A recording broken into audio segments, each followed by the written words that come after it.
আমার মা 19 তারিখ মারা গেছে। আমার নাম ছিল আগে নাজমুল সাকিব। নাজমুল সাকিবের পরে এখন আরেকটা শব্দ লাগছে, সেটা হলো এতিম নাজমুল সাকিব। এতিমের কষ্ট ওই এতিম বুঝবে, আর একজন এতিম ছাড়া অন্য কেউ বোঝা সম্ভব না।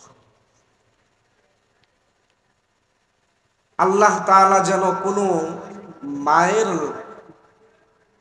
খাটনিকে তার সন্তানের ঘাড়ের উপরে কখনো না উঠান। আপনারা যারা এখনো এতিম হন নাই, মা বাবা আছে, প্রিয় যুবক ভাইরা, আমি আসছি, এটাই আমার জন্য অনেক কিছু, আসতে পারছি। নসিহত শুধু এইটুকু যে যেই যুবক ভাই কিংবা যারা বয়স্ক আছেন, যাদের মা আর বাবা দুনিয়াতে এখনো বেঁচে আছেন, এখন পর্যন্ত এই মাহফিলে বৈশা থাকা পর্যন্ত মা আর বাবারে কোনো কথায় কিংবা কোনো কাজে কষ্ট দিছেন, আল্লাহকে ওয়াস্তে আপনাদের দুইটা পায়ে দেন। আমি রাত ভর এখানে বসে থাকবো, রাত পার হইয়া সকাল হবে, সকাল পার হইয়া বিকাল হবে, আবার আগামীকাল রাত আসবে। আমি বসে থেকে আপনাদের প্রত্যেকের পায়ে ধরে হাত জোর করে বুঝায়া যাব, আল্লাহকে ওয়াস্তে আজকের এই মাহফিল থেকে গিয়ে বাবা আর মায়ের কাছে পা ধরে মাপ চাবেন। মা, জীবনে কোনো ভুল হয়ে যেয়ে থাকলে, কোনো কথাই কষ্ট পায়া থাকলে, কোনো কাজে কষ্ট পায়া থাকলে মা বাবা মাফ করে দেন। কারণ মা আর বাবা যেদিন চলে যাবে, মাফ তো দূরের কথা, পায়ে ধরে মাপ চাওয়ার সুযোগও আর পাইবেন না। ওই দিন আপনার জন্য এই পৃথিবীর সমস্ত 7 আসমান আর 7 জমিন আপনার উপরে যদি ছেড়ে দেওয়া হয়, যতটুকু ভারী লাগবে আপনাকে, ওইটা আপনার জন্য সহ্য করা বড় কঠিন। একজন সন্তান যখন তার মা আর বাবা দুনিয়া থেকে চলে যায়, ওর জন্য দুনিয়াতে আর কিচ্ছুই থাকে না, কিছুই থাকে না, বিশ্বাস করেন, কিছুই থাকে না। এটা আপনাদেরকে বোঝানো সম্ভব না। যতক্ষণ আপনার মা দুনিয়া থেকে চলে না যাবেন, ততক্ষণ এই কষ্ট বোঝানো সম্ভব না। কমপক্ষে এইটুকু বুঝেন যে একজন আলেম হিসাবে, একজন কোরআনের হাফেজ হিসাবে আমার মনের কষ্টটা আপনাদেরকে বোঝানোর চেষ্টা করতেছি যে এই দুনিয়াতে আপনার জন্য আপনার মা আর বাবা কতটা অমূল্য এক রত্ন। এই রত্ন যেদিন হারিয়ে যাবে, বিশ্বাস করেন প্রিয় ভাই, আফসোস আর কান্না ছাড়া আপনার জীবনে আর কিচ্ছু থাকবে না। আপনার স্বপ্ন, আপনার ইনকাম, আপনার আশা ভরসা কিচ্ছু থাকবে না। আপনি শুধুই, আপনার নাম থাকবে এতিম। আর আপনি ওই দিন থেকে দুনিয়াতে বেঁচে যাওয়া এক লাশের মতো থাকবেন, যদি মা বাপকে মা বাবার মতো মহাব্বত করে থাকে। মা বাবা যতটুকু মহাব্বত পাওয়ার দরকার, ততটুকু মহাব্বত যদি মন থেকে করে থাকেন, তাহলে ওই দিন থেকে আপনি শুধুই জীবিত লাশ হয়ে থাকবেন, জীবিত লাশ। নামকে অস্তে বেঁচে থাকবেন। আপনার কাছে মনে হবে আমি দুনিয়া থেকে চলে যাইতাম, আল্লাহ আমার মাকে বাঁচায় রাখতেন। একজন হাফেজ কোরআন হয়ে, আলেম হয়ে আমার কাছে মনে হয়েছে আল্লাহ যদি আমাকে নিয়ে যাইতেন আর আমার মাকে বাঁচায় রাখতেন, আমাকে নিয়ে যাইতেন আর আমার মাকে বাঁচায় রাখতেন।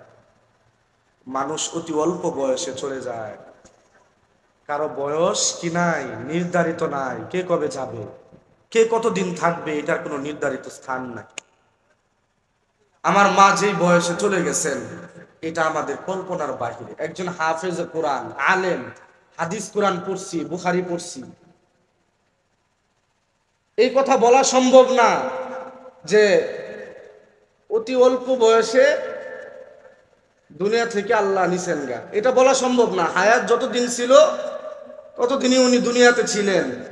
তারপরেও নফস মানে না, বিবেক বিশ্বাস করতে চায় না, সম্ভব যে এটা, এটাও নফস মানতে চায় না। কিভাবে সম্ভব আমার মা চলে যায়?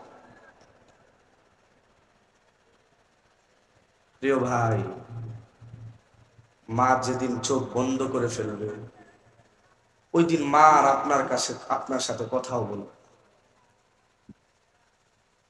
আপনি এখন ঘর থেকে যখন বের হন, মা দরজায় দাঁড়ায় থাকে, এই দরজায় আর কেউ দাঁড়ায় থাকবে না, আপনার স্ত্রী দাঁড়ায় থাকবেন। মা কখনো স্ত্রীর মতো না, আর স্ত্রী কখনো মায়ের মতো হতেও পারবে না, এটা সম্ভব না।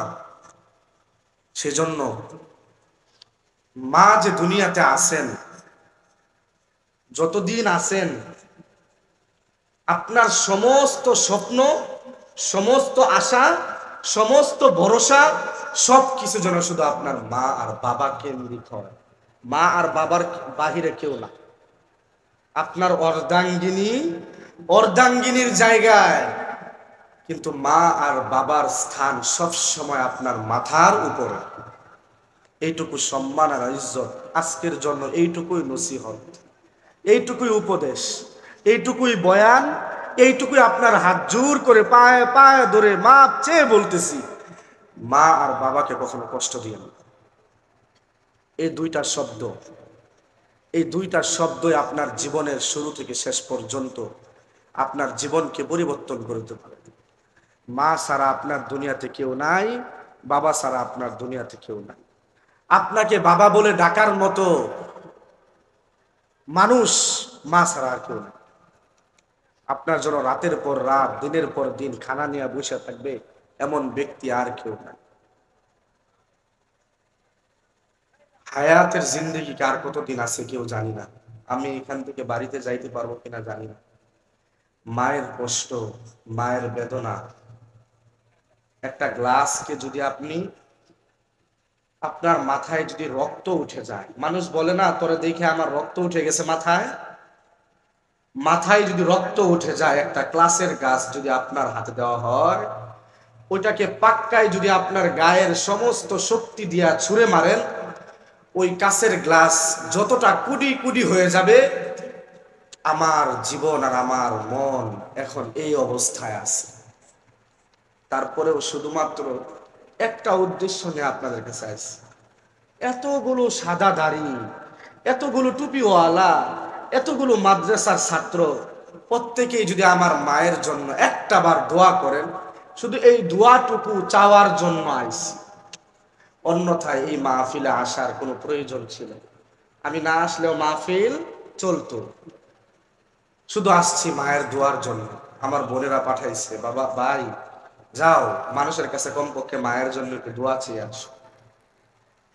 আর মা বাবাকে আর কষ্ট দিবে না। যতদিন পাইবো মা বাবার খেদমত করবো, পারবো তো ইনশাআল্লাহ।